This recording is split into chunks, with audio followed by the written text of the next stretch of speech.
എല്ലാവർക്കും നമസ്കാരം. ആത്മീയത തേടിയിറങ്ങുന്ന ധാരാളം ആത്മീയ അന്വേഷകരുള്ളൊരു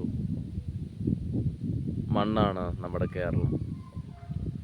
എൻ്റെ അനുഭവത്തിലൂടെ ഞാൻ പറയുകയാണ്. ഏതാണ്ട് ഒരു 3% ആളുകൾ മാത്രമേ ഉള്ളൂ ജീവിതത്തിൽ എന്തെങ്കിലും ഒരു താഴ്ച വരുമ്പം അത് പണത്തിലാവാം, ബന്ധത്തിലാവാം, ആരോഗ്യത്തിലാവാം. ആ താഴ്ചയുടെ അടിസ്ഥാനപരമായി അതിൽ നിന്ന് ഒരു മാറ്റം വരാനായിട്ട് സ്പിരിച്വാലിറ്റി തേടുന്ന ആളുകളുള്ളൂ. വെറും 3%. ബാക്കിയുള്ളൊരു 95 അല്ലെ 98% ആളുകളും അവർക്ക് സെൽഫ് റിയലൈസേഷനാണ് അവർ ആഗ്രഹിക്കുന്നത്. എന്നാൽ അതിലൊരു 20%മേ ഉള്ളൂ അത് വേണമെന്നുള്ള ഉള്ളിൽ നിന്നൊരു തീവ്രതയുള്ളത്. തീവ്ര മീൻസ് അത്രയും ഡെഡിക്കേഷനോട് കാര്യങ്ങൾ കൈകാര്യം ചെയ്തു എന്ന്. ബാക്കിയുള്ള ആളുകൾ ഇതൊരു കൗതുകം പോലെ കാണും. ഇതവിടെ അവർക്ക് ഇൻറ്റൻഷൻ ഉണ്ട്, അവർക്കത് താല്പര്യമുണ്ട്. ആ താല്പര്യം മാത്രമേ അവർ കാണിക്കുള്ളൂ. ഒരു ചിട്ട ഉണ്ടാക്കിയെടുക്കാൻ ശ്രമിക്കില്ല. എല്ലാവരും പലപ്പോഴും പലരും എൻ്റെ അടുത്ത് ചോദിക്കും, ഈ സാധനയാണോ ചെയ്യേണ്ടത്, ഈ ക്രിയയാണോ ചെയ്യേണ്ടത്, ഈ ഒരു മുദ്രയാണോ പിടിക്കേണ്ടത്, ഈ മന്ത്രമാണോ ജപിക്കേണ്ടത്? നോക്കൂ, നിങ്ങൾക്കൊരു ശരീരപരമായി നിങ്ങളുടെ ത്വക്കിനും നിങ്ങളുടെ നട്ടലിനും വേണ്ടത്ര രീതിയിൽ അത് പ്രായമായെങ്കിൽ ഒരു 60-70 വയസ്സ്, അത് ഓരോരുത്തരുടെ ശരീരഘടന പോലിരിക്കും. അങ്ങനെയുള്ളവർക്ക് ജപം മാത്രം മതി. ജപപരമായി അവർക്ക് മുക്തി സാധിക്കുള്ളൂ. ബ്രഹ്മവിദ്യ പോലുള്ള സമാധി വിദ്യകളൊന്നും സാധിക്കില്ല. മറ്റുള്ള ഏതൊരു ജീവനും കർമ്മം എന്ന് പറയുന്ന എല്ലാ ജന്തുവിനും ഉണ്ട്. അത് എനിക്കുമുണ്ട്, നിങ്ങൾക്കുമുണ്ട്. സർവ്വതും കാർമ്മിക്കിലാണ്, ഒരു സൈക്കിളിലാണ്.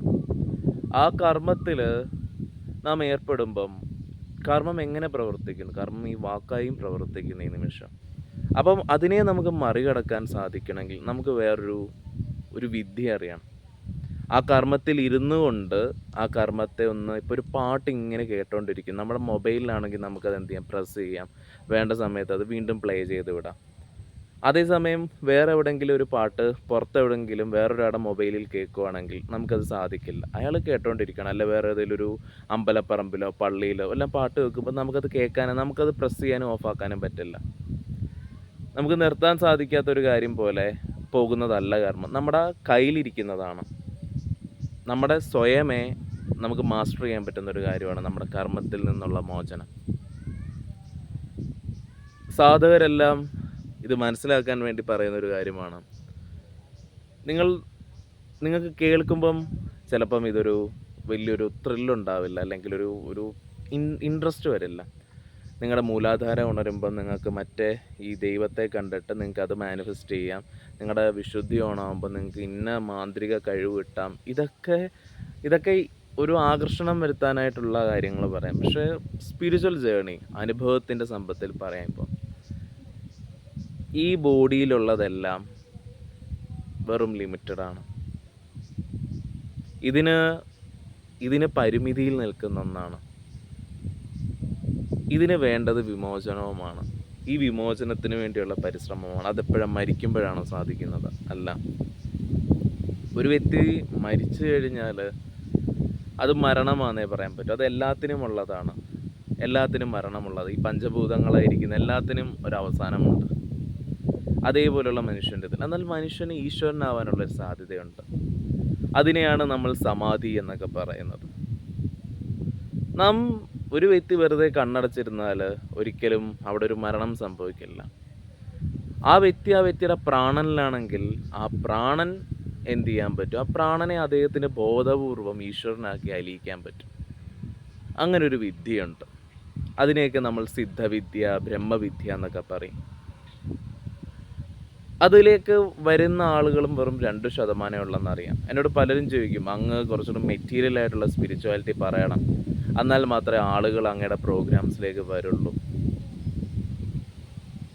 ഞാനത് തുടക്ക സമയങ്ങളിൽ ഞാൻ മെഡിറ്റേഷൻ കൊണ്ടുണ്ടാകുന്ന മാറ്റങ്ങളെക്കുറിച്ചൊക്കെ സംസാരിച്ചിട്ടുണ്ട്. പിന്നെ എൻ്റെ പിതാവിൻ്റെ മരണസമയത്ത് ഞാനൊരു കാര്യം റിയലൈസേഷൻ ചെയ്തിട്ടുണ്ട്.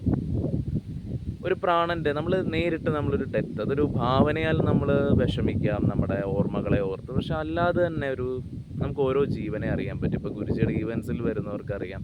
ഞാൻ അവരുടെ ജീവനെ മനസ്സിലാക്കുന്നതുകൊണ്ടാണ് അവർക്കൊരു അനുഭവം കൊടുക്കാൻ സാധിക്കുന്നത്. ആ ഒരു വ്യക്തി മരിച്ചു കഴിഞ്ഞാലും ആ ജീവനെ നമുക്ക് അറിയാൻ സാധിക്കും. ആ ജീവൻ അനുഭവിക്കുന്ന ഒരു പ്രാണൻ്റെ ഒരു അവസ്ഥയുണ്ട്. 5 പ്രാണകോശങ്ങളിലൂടെയും ഇതുള്ളൂ. ഇത് മരിച്ചെന്ന് വെച്ചുകൊണ്ട് ഈ പ്രാണൻ എവിടെയും പോകുന്നില്ല. ഈ ഓർമ്മകളാൽ നിർബന്ധ പ്രയത്നത്താൽ കിടക്കുന്ന ഒരു ജീവനെ അതിൻ്റെ അവസ്ഥ ആലോചിക്കുമ്പോൾ വളരെ വിഷമം തോന്നി.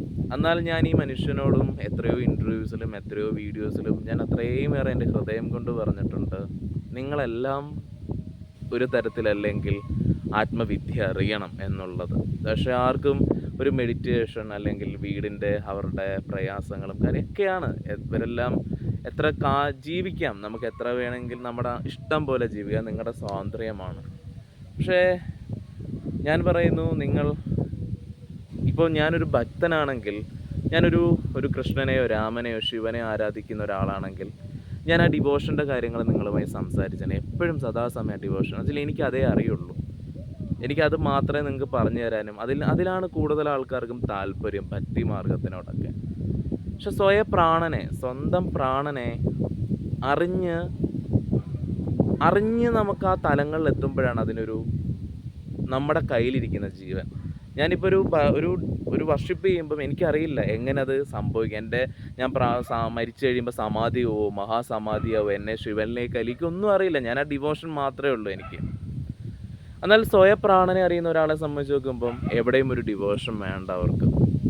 പ്രാണനിൽ തന്നെ അവരുടെ പ്രാണനെയാണ് അവർ മാസ്റ്റർ ചെയ്യുന്നത്. ആ പ്രാണനെ മാസ്റ്റർ ചെയ്ത ഒരാൾക്ക് എപ്പോൾ വേണമെങ്കിലും സമാധി പോവാം. അവർക്കൊരു 4 ദിവസത്തെ തയ്യാറെടുപ്പൊക്കെ മതി. നിങ്ങൾ അത്ഭുതപ്പെട്ടു, ധ്യാനത്തിലിരിക്കുന്ന അയാൾ ഒരു ശവം പോലെ ഇരിക്കും കുറച്ച് കഴിയുമ്പോൾ. ഇതില്ല, നമ്മളെല്ലാം ഇങ്ങനെയാണ്. ശിവ മീൻസ് ശവ. അതിനൊരു ശക്തിയുണ്ട്. ആ ശക്തിയാണ് ഈശ്വരനായി തീരുന്നത്. ഇത് യുക്തിയോട് ചിന്തിച്ചാൽ മനസ്സിലാകുന്ന ഒരു കാര്യമല്ല. നമ്മൾ സമാധികളെ അനുഭവിക്കുമ്പോഴും സമാധി കാണുമ്പോഴും ഒക്കെ തന്നെ കണ്ടാലും നമുക്ക് മനസ്സിലാവണമെന്നൊന്നുമില്ല. നമുക്കതിൻ്റെ അനുഭവങ്ങളില്ലാത്തതുകൊണ്ട്. എന്നാൽ ഇന്ന് എൻ്റെ ഇതിൽ വെച്ച് നോക്കുമ്പം ഒരു 20% ആൾക്കാരും സ്പിരിച്വലി എന്തെങ്കിലുമൊക്കെ എക്സ്പീരിയൻസ് കൊണ്ട് കടന്നു വരുന്നവരാണ്. അങ്ങനെയുള്ളവരോടും കൂടിയാണ് ഞാൻ പറയുന്നത്, എപ്പോഴും നാം ഇറങ്ങിത്തിരിക്കുന്നത് പ്രാണവിദ്യ അറിയാനാവണം. നമ്മുടെ ഇൻറ്റൻഷൻ തന്നെ ഒരിക്കലും ഒരാൾക്ക് സമാധി ഒരു അൾട്ടിമേറ്റ് ഗോളായി വെച്ചുകൊണ്ട് പ്രവർത്തിക്കാൻ പറ്റില്ല. അത് കർമ്മം വീണ്ടും എടുക്കും. സാധന ചെയ്യുമ്പോൾ എപ്പോഴും എന്തൊരു മെഡിറ്റേഷൻ ചെയ്യുമ്പോഴും സാധനയൊന്നും ദീർഘകാലം ചെയ്യേണ്ടതല്ല. അല്ലെങ്കിൽ നിങ്ങൾ കൂടുതൽ ബുക്സ് വായിക്കാനോ നിങ്ങൾ കൂടുതൽ ജപം ചെയ്യാൻ ഇതൊന്നും ആവശ്യമില്ല. ഈ പ്രകൃതി എങ്ങനെയാണോ ആ ഈശ്വര സ്പന്ദനത്തിൽ നിൽക്കുന്നത്, അതേപോലെ നിങ്ങളും ആ ജീവന് ആ ഒരു പരമാത്മ ചൈതന്യമായി ചേർന്ന് നിന്നാൽ മാത്രം മതി. അതിന് നിങ്ങൾക്ക് നല്ലൊരു ആൻറ്റിനയുണ്ട്. നിങ്ങളുടെ നട്ടലുവഴി ചേർന്ന് നിങ്ങൾ സദാസമയം അത് സ്പന്ദിക്കുന്നുണ്ട്. അങ്ങനെ നിങ്ങൾ നിന്ന് കഴിഞ്ഞാൽ ഓരോ മൊമെൻറ്റും നിങ്ങൾ ഈശ്വരിത്വമായി തന്നെ പ്രവർത്തിക്കുള്ളൂ. അതാണ് നിങ്ങളുടെ സാധന. അതാകുമ്പോൾ പ്രാണനെ അറിഞ്ഞ് നമുക്ക് ചെയ്യാൻ പറ്റും. അപ്പോൾ ഒരു എക്സ്പെക്റ്റേഷൻ ഇല്ലാതെ നമ്മൾ ഡെഡിക്കേഷനോടുകൂടി തന്നെ ആ ഒരു പ്രോസസ്സിൽ ഏർപ്പെടുക. അതിൽ തിരഞ്ഞെടുക്കുന്നത് എങ്ങനെ നമുക്ക് ഈ ചെയ്യുന്നത് ശരിയാണ്, നമുക്കിതെങ്ങനെയാണ്. നമ്മളൊരു കാര്യം ചെയ്യുമ്പം നമുക്കതിൻ്റെ അനുഭവങ്ങളും അതിൻ്റെ ഒരു ആത്മീയ പരിവർത്തനവും, അത് ഭൗതികപരമായും ആത്മീയപരമായും നിങ്ങൾക്കൊരു പരിവർത്തനം. ഇപ്പോൾ ആത്മീയപരമായ പരിവർത്തനം നിങ്ങൾ 50 കോടി രൂപ വന്നോ, അല്ലെങ്കിൽ നിങ്ങൾക്കിപ്പോൾ എത്ര ആൾക്കാർ കൂടുണ്ട്, എത്ര ഫെയിമാണ്, ഇതൊന്നും അല്ല പരിവർത്തനം. നിങ്ങളുടെ സ്വഭാവത്തിൽ തന്നെ ഉണ്ടാകുന്ന മാറ്റമുണ്ട്.